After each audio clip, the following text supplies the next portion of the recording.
Ah, man, the 8th generation of consoles. Sony had the PlayStation 4, Microsoft had the Xbox One, and Nintendo had HA! Yeah, look, sure, the Wii U failed, there's no doubt about that. Be it from poor marketing, no compelling games, or just a lack of consumer interest. But that doesn't mean it was a bad console. Far from it, actually. I see countless videos online of people bashing the Wii U, calling it the worst Nintendo console ever, or that it was a mistake, and every time I see it, I just think to myself, really? Like, sure, there was some real bombs on this console. For instance, New Super Mario Bros. U should be eviscerated. But the Wii U also had a lot of hits. Super Mario 3D World, Donkey Kong Country Tropical Freeze, Mario Kart 8, Xenoblade Chronicles X, Pikmin 3, Splatoon, Smash 4, Mario Maker.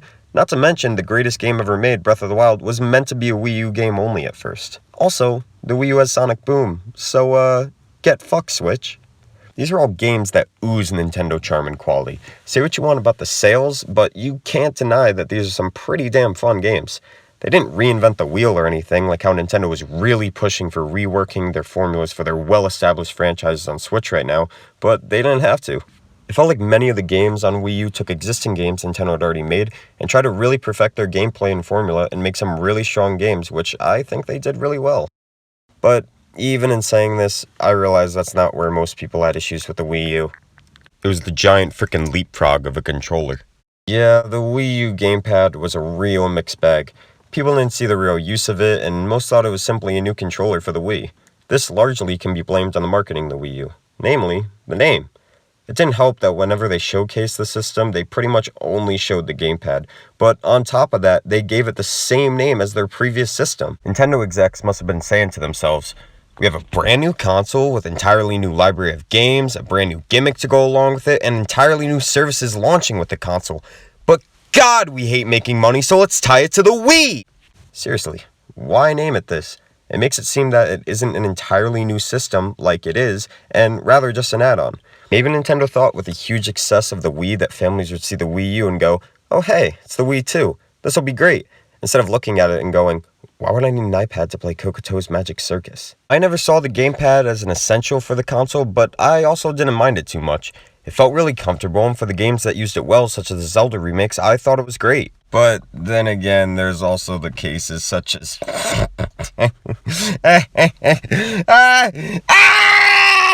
But who cares about a stupid controller or games? Facebook! Miiverse was Nintendo's attempt at social media. Basically, discussion boards set up where each game was a community that you could post to. Think of Reddit, but for games exclusively. And then the Smash Brothers community said screw that and was a hellfire. The Smash community, man, I'm sure you've seen posts on the internet of crazy Miiverse posts, and I swear almost all of them were from here. Game announcements, discussions, artwork, memes, starts to online relationships.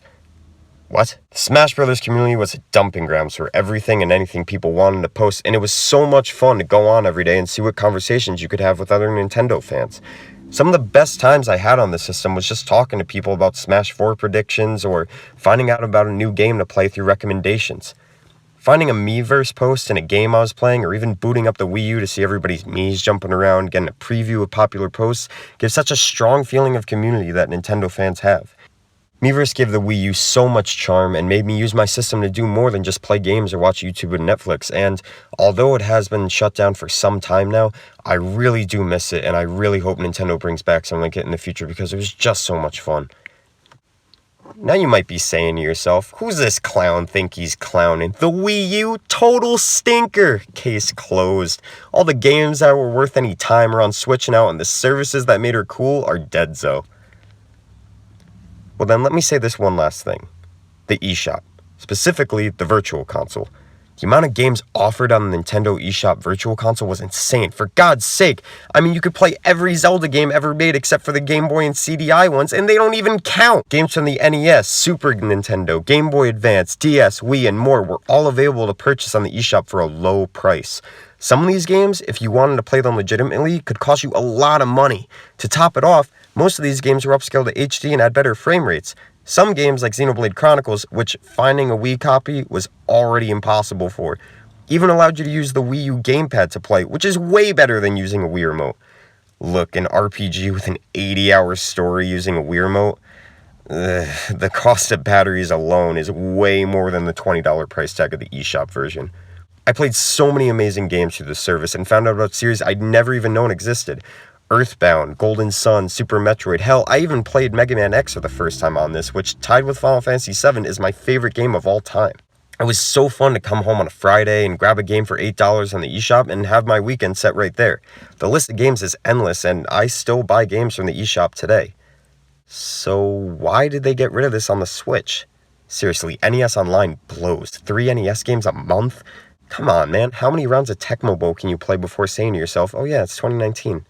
It makes no sense to me why after building up the library of games that was available on both the Wii U and 3DS, they would cut it off at the Switch line. It would instantly give the Switch way more value, especially at launch when the only games to play were Breath of the Wild and 1-2 Switch. Overall, I love the Wii U. People criticize its controller and game library and say it wasn't the right direction for Nintendo. However, I see it as the first way I experienced Smash 4 and Mario Kart 8. How I played one of my favorite Zelda games in a beautiful new cone of paint. How for the first time I spoke to people online that loved video games just as much as I did. The way I was able to experience the history of Nintendo and find some truly amazing games from the past. The Wii U will always be called one of the worst Nintendo consoles and merely a prototype for the Switch, but I'll always love it. And I'm fairly confident calling it my favorite Nintendo console of all time. Wait.